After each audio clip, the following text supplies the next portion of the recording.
우리 하나님 홀로 영광 받으신 줄 믿습니다. 할렐루야. 자, 앞뒤 좌우 사람 보고 인사하겠습니다. 주의 은혜와 평강을 기도합니다. 주의 이름으로 축복하고 사랑합니다. 은혜 받을 줄 믿습니다.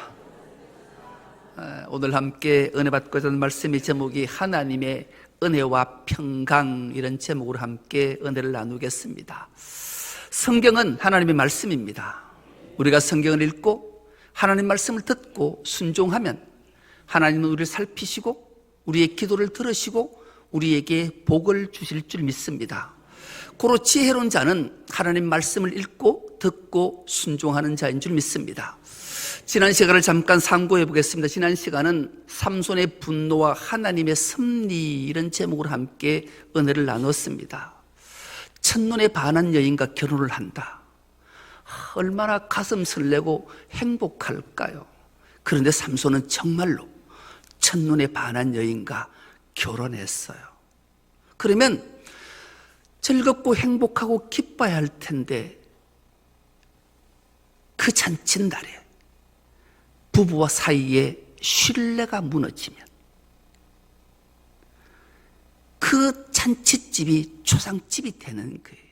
여러분, 우리가 사람과의 관계도 그렇고 특별히 부부와의 관계, 신뢰가 무너지면 그것으로 결혼의 행복은 날아간다 해도 과언이 아닐 거예요.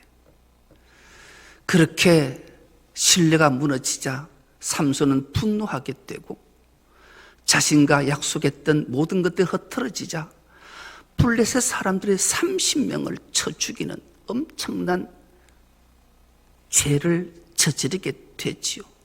그리고 분노한 마음을 가지고 아내를 버려둔 채 집으로 돌아와요.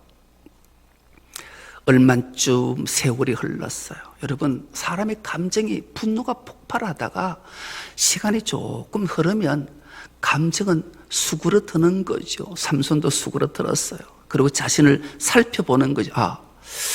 내가 왜 그렇게 분노했고 엄청난 일을 저질렀던가. 아니, 아내가, 사람은 누구나 실수할 수 있지.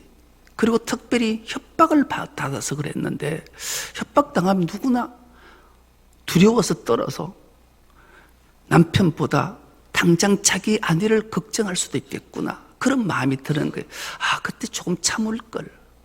그래, 내가 사내 대장부인데 이제 용서해야 되겠다. 그리고 장인이 가장 좋아하는 염소 새끼를 한 마리 딱 어깨에 메고 다시 처갓집을 향해 걸어가요. 처갓집에 딱 도착을 했는데 장인이 자기를 맞이하는데 표정이 방황해하는 거예요. 그리고 자신이 내 아내와 치루었던 그 신혼방을 들어가려 하는데 앞에서 막아서는 거예요. 막았어요. 이게 뭐지? 그랬더니만, 이 사람아, 나는 자네가 자네 아내를, 신부를 미워하는 줄 알고, 그래서 버린 줄 알고 당신 친구에게 시집을 보냈다네. 그런 거예요. 아니, 해도 너무하지. 이게 말이 되냐?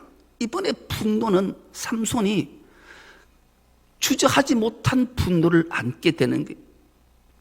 그래서 이 블레셋 족속들은 그냥 둬서는 안 되겠다 결정했던 삼손은 밖으로 뛰쳐나가요. 순식간에 요 300마리를 잡았어요. 놀라운 능력이잖아요. 요를 300마리 잡아서 꼬리를 같이 하나씩 묶어버리고 그게 중간에 해를 달아서 그게 불을 붙이고 그들을 블레셋 사람들의 농장으로 쫓아내는 거예요. 그 당시가 어떤 당시였는가?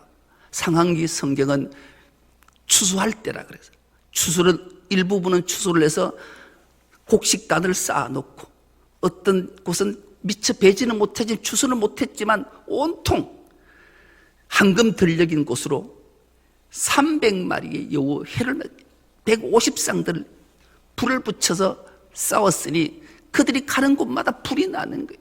그리고 감람나무밭, 포도원, 온통 블레셋 사람들의 지방은 불이 화염이 휩싸인 거 다 태워져. 재산을 다 잃었으니 블레셋이 분노할 수밖에 없는 거예요. 분노를 했는데 삼손을 죽이자니 삼손의 능력이 너무 탁월하니 삼손은 못 잡고 이 분노를 어디에 표출하는가? 그래, 삼손의 아내와 장인을 죽여야 되겠다. 그래서 삼손의 장인 집으로 가서 삼손의 아내와 장인을 불태워 죽여요. 이것을 알았던 삼손의 기분이 어떠했을까? 이제 누구도 나를 못 막는다. 그래서 삼손은 블레셋 사람들 닥치는 대로 죽였어요. 그리고 에담 바위 곁에서 숨을 돌리고 쉬었다가 지난 시간까지 삼손의 분노가 엄청난 피비린내 살육을 저질렀지만 그런 엄청난 속에서도 하나님의 구원의 섭리는 하나하나씩 진행되어져 가고 있는데 그 대표적인 게 하나님의 놀라운 은혜와 평강이 오늘 본문을 통해 우리에게 들려주시고 싶은 음성이 있는 거죠. 여러분, 그리스도인들에게 가장 큰 복이 뭘까요? 그리스도인들에게 가장 큰 복은 두말할 것도 없이 하나님의 은혜와 평강인 줄 믿습니다. 왜 그리스도인들이 가장 큰 복이 하나님의 은혜와 평강일까요? 하나님, 은혜라는 히브리 말이 헤세드라는 단어를 썼어요. 헤세드라는 단어는 하나님의 사랑을 송두리째 받았다, 그런 뜻이에요. 뭐라고요? 하나님의 사랑을 송두리째 받았다, 이게 은혜, 헤세드, 그런 뜻이에요. 그리고 평강이라는 히브리 말이 샬롬이라는 단어를 썼는데 완전한 평안, 완전한 평안, 조금도 빈틈이 없는 온전한 평안이 샬롬이에요. 그런데 더 놀라운 것은 이것이 다른 뜻으로는 묶었다, 그런 뜻, 묶었다. 합치면 은혜와 평강은 우리와 하나님 사이에 사랑의 줄로 우리를 꽁꽁 묶어서 흩어짐 없게 만들어놨다, 완벽하다. 여러분, 이보다 더 큰 복이 그리스도인에게 어디에 있겠냐고요. 우리 모두는 하나님의 은혜와 평강이 우리에게 있는 줄 믿습니다. 우리와 하나님 사이를 하나님의 사랑의 끈으로 꼭꼭 묶어서 빈틈없이 만들어주셨다. 이것을 기억하는 것은 얼마나 우리 신앙생활에 중요하고 귀한지 몰라요. 여러분, 대표적인 이런 은혜와 평강을 맛본 인물 하나를 소개하려고 해요. 그 사람의 이름은 존 뉴턴이라는 사람이에요. 이 존 뉴턴은 정말로 얼마나 잔악한 인간인지 그에게 별칭 하나가 붙었는데 별칭이 냉혈인간이에요. 여러분, 피는 뜨거움의 상징이잖아요. 차가운 피를 가졌을 정도로 잔인한 인간이었어. 왜요? 그는 사람을 잡아다가 인신매매범이 되어서 팔아먹는 자였어요. 노예 상인이었어요. 사람을 잡아오면 그 돈 주고 사서 그것을 또 다른 곳에 팔아서 그 돈으로 자기 부를 누리는 인간이 존 뉴턴이었단 말이죠. 그러니 그 인간은 인간이라는 탈을 쓴 늑대지 결코 인간일 수 없는 존재였어요. 그런데 어느 날 그가 복음을 들어요. 전도를 받아요. 그리고 그가 예수를 영접하고 회개해요. 그래서 그가 신학을 공부하고 목사가 돼요. 그리고 지난 날을 되돌아보니 하나님의 은혜와 평강이 얼마나 컸던지, 그가 우리가 오늘 가장 많이 그리스도인들이 가장 즐겨 부르는 찬송가 1위, 나 같은 죄인 살리신 주 은혜 놀라워. 우리가 불렀던 이 찬송을 가사를 지은 이가 바로 존 뉴턴이. 근데 그가 신학을 공부하고 목사가 됐어요. 목사 안수 받을 때 입었던 가운을 그때 한 번 딱 입고 주님의 부름을 받는 그날까지 한 번도 목사 가운을 입지 않았대요. 왜 성의를 입지 않았을까요? 자기 지난 날을 돌아보니 지은 죄가 도저히 거룩한 성의를 입을 수 없다 해서 안 입고, 그는 강대상에 올라서 설교할 때마다 죄수의 복을 입고 설교했다. 그 유명한 일화가 오늘 우리에게까지 전해지고 있는 거예요. 그는 하나님의 은혜가 얼마나 컸던지, 그 하나님의 사랑을 송두리째 받은 것을 잊지 않기 위해서 끊임없이 죄수의 복을 입고 하나님 말씀을 전가하는 삶을 살았다는 거예요. 여러분, 성도의 삶은 바로 하나님의 은혜를 기억하고 고백하는 삶이 되어야 될 줄 믿습니다. 그런 자에게 하나님은 더 큰 복 하나를 주시는데 바로 평강이라는 복을 주시는 거예요. 그래서 우리는 하나님의 사랑을 송두리째 받은 자, 하나밖에 없는 외아들을 십자가에 죽이시고 나를 택한 모든 사랑을 다 받은 존재잖아. 이것을 기억하고 감격하고 주의 성호를 찬미하는 자에게 하나님은 완전한 안전한 평안을 주시고 사랑의 줄을 우리를 꼭꼭 묶어서 주와 함께하는 은혜를 주시는 줄 믿습니다. 오늘 본문이 이렇게 시작합니다. 이에 그 엄청난 사륙의 현장을 목도했던 블레셋 사람들이 분노한 거죠. 이대로 있을 수 없다. 그래서 그들은 1000명의 정예 용사를 이스라엘 땅으로 보냈어요. 이들은 이스라엘 땅, 그가 있었던 그곳 레휘라는 지역으로 와서 그 레휘 지역을 쑥대밭을 만들어 버렸어요. 그러자 이스라엘 백성들이 블레셋 사람들에게 말해요.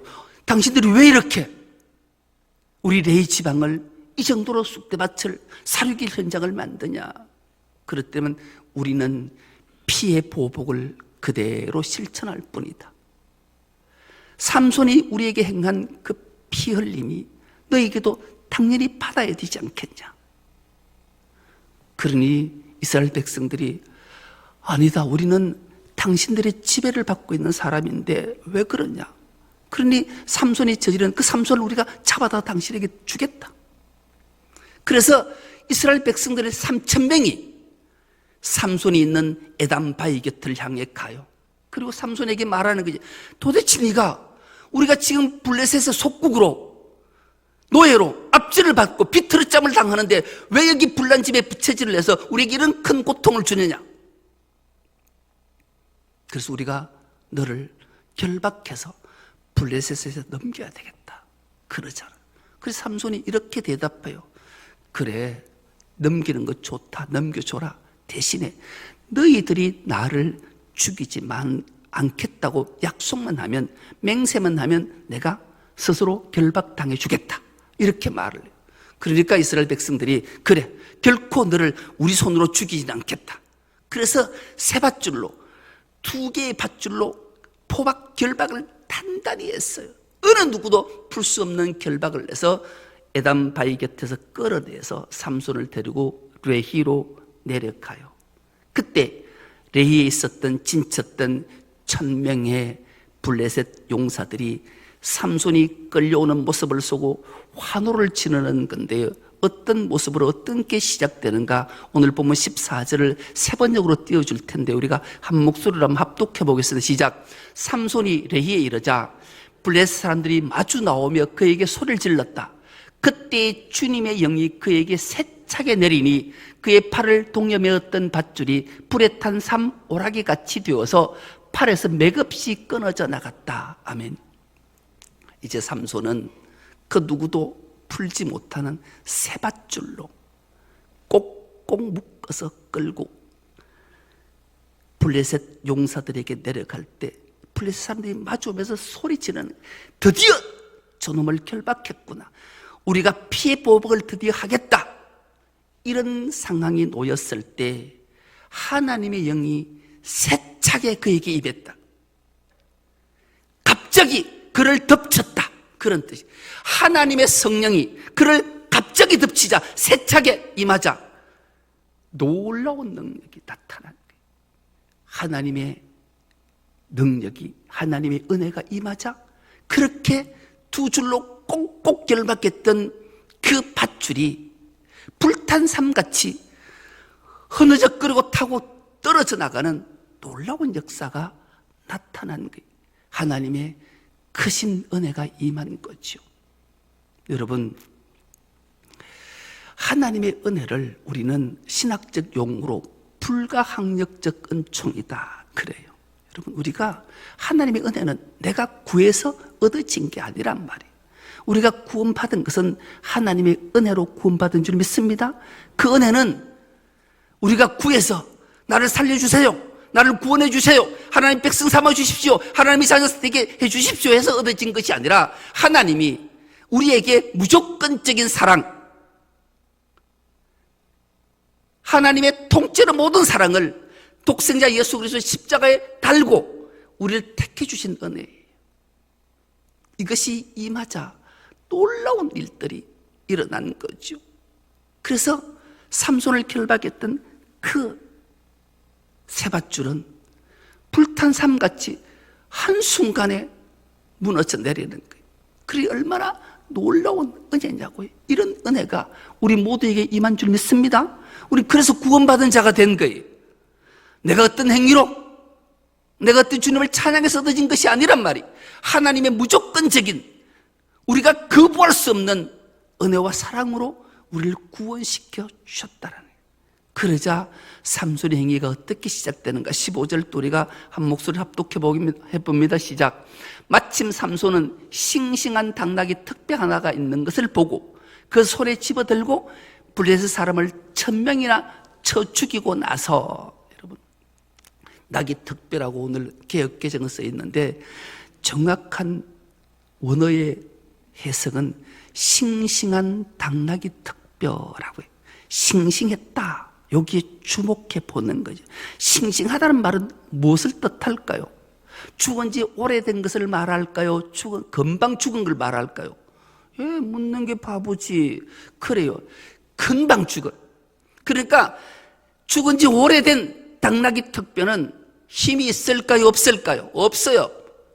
별 표시가 없단 말이에요. 그런데 금방 죽은, 피가 철철 묻어있는 싱싱한, 방금 금방 죽은 당나귀 특배 하나를 보고 손에 집어들었어요. 그러면 삼손의 손은 아마 피범벅이 됐을 거예요. 그것을 들고 1000명의 블레셋 용사, 칼과 창을 든 자들과 싸워요. 이것을 흔히 말하는 1대 1000의 대결이다. 여러분, 상상이 가십니까? 우리나라에 전설의 주먹들이 있습니다. 대표적인 인물 김두한, 시라소니 이런 거 들어보셨잖아요. 그 자들이 최고의 결투의 승자는 18대 1이라고 해. 18명과 1명이 싸워서 이기는 거예요. 이거는 인간의 힘으로도 불가능할 것 같지만 가능했던 일이지요. 그런데 그와 견줄 수 없고 비교할 수 없는 1대 1000의 싸움, 그것도 칼과 창을 든 자와 싱싱한 당나귀 특배 하나를 손에 든 자의 싸움. 그런데 어떤 놀라운 기적과 은혜인가? 그 1000명을 싱싱한 당나귀 특배 하나로 다 쳐서 죽여서 한 더미 두 더미를 쌓았다. 그래, 참 놀라운 하나님의 은혜, 능력이 있잖아요. 그 은혜는 이렇게 만극한 은혜가 임하게 되는 거예요. 이건 인간의 능력으로 결코 가능할 수 없어요. 오직 하나님의 은혜였음을 우리에게 일깨워주는 말씀이죠. 그런데 여기서 우린 하나 주목해 봐야 될 것, 한번 묵상해야 할 것이 있어요. 삼손은 어떤 인물인가? 나실인이에요. 나실인은 반드시 3가지를 하면 안 되잖아요. 첫째, 포도주나 독주를 마시면 안 돼요. 둘째, 시체를 만지면 안 돼요. 그것이 사람이든 짐승이든. 세 번째, 머리에 삭도를 대면 안 돼요. 머리에 면도칼 대면 안 된단 말이에요. 이건 나실린이 반드시 지켜야 될 건데 삼손은 자신의 분노를 억누르지 못해서 자신이 나실린이라는 사실을 망각한 채, 오늘 우리로 말하면 성도 그리스도인의 사실을 망각한 채 자기의 욕망과 자기의 감정에 따라 행동했어요. 그럼에도 불구하고 하나님은 그에게 은혜를 주셨다. 오늘 우리가 세상을 살면서 성도로서의 그리스도의 본분을 다 행하지 않았음에도 불구하고 하나님은 늘 우리에게 그 망극하신 은혜를 주셔서 오늘 예배의 자리에 있게 한 줄 믿습니다. 그리고 여전히 하나님의 자녀라는 신분을 우리에게 주셨으니 얼마나 감격한 일이겠냐고요. 삼손은 자신이 나실인임에도 불구하고 하나님과 언약의 약속을 망각한 채 이런 행동들을 해요. 그런 행동들의 결과는 어떤 모습으로 나타나는가? 16절입니다. 함께 봉독합니다. 이렇게 외쳤다. 낙이 턱뼈 하나로 죽음을 무더기로 쌓았다. 낙이 턱뼈 하나로 1000명이나 쳐 죽였다. 이 말은 어느 신학자는 이렇게 주석했어요. 삼손의 노래다. 삼손이 자기가 싱싱한 당나귀 턱뼈 하나로 용맹한 블레셋 군대 1000명을 쳐 죽였어. 그것을 한 더미 두 더미 산을 만들 정도로 쌓았으니 이보다 더 자랑스러운 일이 어디 있겠냐. 인간의 최고의 교만을 드러낸 모습이에요. 자신이 나실린 성도라는 사실조차 망각한 채 자신의 한 업적만 노래하는 엄청난 범죄를 저질렀음에 불구하고 하나님은 여전히 그에게 은혜를 베풀고 있음을 말씀하는 거죠. 그리고 그 절정은 17절로 그 모든 것을 다 드러내는데, 이 말씀 우리가 한 목소리를 합독해 보겠습니다. 이렇게 외치고 나서 삼손은 손에 든 턱뼈를 내던지고 그곳 이름을 라맛레히라고 불렀다. 아멘. 여러분, 자신의 공을 치하하는 모습이에요. 레히라는 이 지역, 블레셋 사람들이 1000명이 와서 사륙하고 도륙한 그곳 이름이 레히인데 레위의 이름의 뜻이 턱뼈예요. 라맛, 산, 언덕. 그곳에 삼손이 블레셋 용사 1000명을 쳐 죽이고 그 시체들을 한 더미 두 더미 쌓아놓고, 자 봐라, 내가 한 업적을 라맛 레히다, 턱뼈의 산, 턱뼈의 언덕을 만들었다. 그리고 자기를 가신하는 모습. 그럼에도 여전히 하나님은 삼손에게, 오늘 우리에게 은혜를 베풀어 주시고 있는 거죠. 더 놀라운 것은 18절 이하의 사건들인데요. 이렇게 자기를 교만하고 가신하고 났더니만 자기의 찾아온 게 목마름이었어요. 여러분, 그 당시는 다급하게 일대천의 싸움을 하느라고 정신없었겠죠. 이기고 승리하고 나니 목마름이 찾아왔어요. 마실 물이 없어서 이렇게 저렇게 사방을 두리번 살펴봐도 마실 물이 없는 거예요. 여러분, 사람이 배는 고파도 견딜 수 있지만 목마름은 견디지 못하는 거잖아요. 목마름, 마실 물이 없어서 목말라 보신 적이 있으십니까? 그것은 견딜 수 없는 거예요. 그제서야 삼손이 여호와께 부르짖어 기도했다. 하나님, 제가 목이 타서 죽게 되었습니다. 제가 목이 말라 죽게 되면 저 할례받지 못한 블레셋 인간들이 나를 죽일 텐데, 그러면 하나님의 영광이 가려지지 않겠습니까? 그러니 나에게 마실 물을 주십시오. 그렇게 하나님 앞에 부르짖어 기도했더니 하나님은 그 상태도, 그 상황에서도 그의 기도를 들으셨어요. 그리고 우묵한 곳을 탁 터치니 그곳에서 물이 터져 나왔다. 그래서 삼손은 그 물을 마시고 자신의 목마름을 해결하게 돼요. 그리고 그곳을 향하여 이름 하나를 붙이잖아요. 엔학고레, 부르짖는 자의 우물이라는 이름을 붙여놓습니다. 그리고 여전히 그것은 레히에 그 엔학고레가 있었더라고 성경은 기록하고 우리에게 들려줘요. 하나님은 우리에게 이렇게 상상하지 못할, 우리가 여전히 범죄하고 하나님 품을 떠나고 자기를 가신하고 교만한 삶을 삶에도 불구하고 한 번 택한 언약한 나실린 성도 그리스도인들에게는 여전히 하나님은 그 은혜, 헤세드, 사랑을 송두리째 던져줬기에 여전히 우리에게 은혜를 베푸시는 하나님을 기억하라는 말씀이죠. 그리고 마지막 20절은 이렇게 결론을 내리고 있습니다. 블레셋 사람의 때에 삼손이 이스라엘의 사사로 20년 동안 지냈더라. 이것으로 말씀의 막을 내리고 있습니다.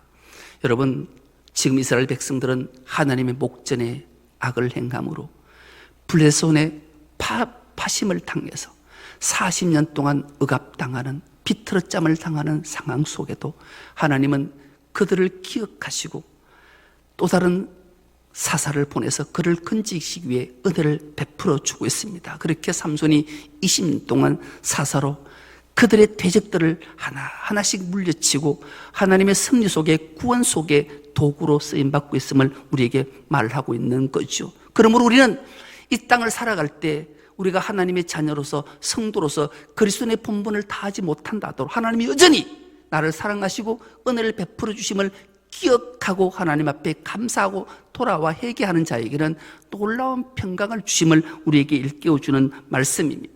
우리는 세상을 살아갈 때 어떤 상황 속에서도 하나님의 은혜를 기억하는 은혜가 있길 축복합니다. 그럴 때 하나님은 더해서 우리에게 평강을 주실 줄 믿습니다. 왜요?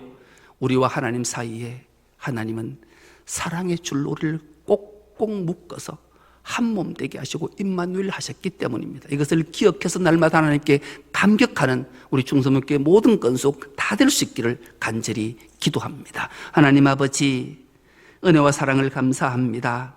하나님의 은혜와 평강이 우리를 덮어 주와 우리 사이에 사랑의 줄로 꼭꼭 묶어주심을 감사합니다. 이것을 기억하며 날마다 주의 성물을 찬미하는 주의 모든 건속들 다 되게 하여 주옵소서. 감사드리오며 예수님의 이름으로 기도드리옵나이다. 아멘.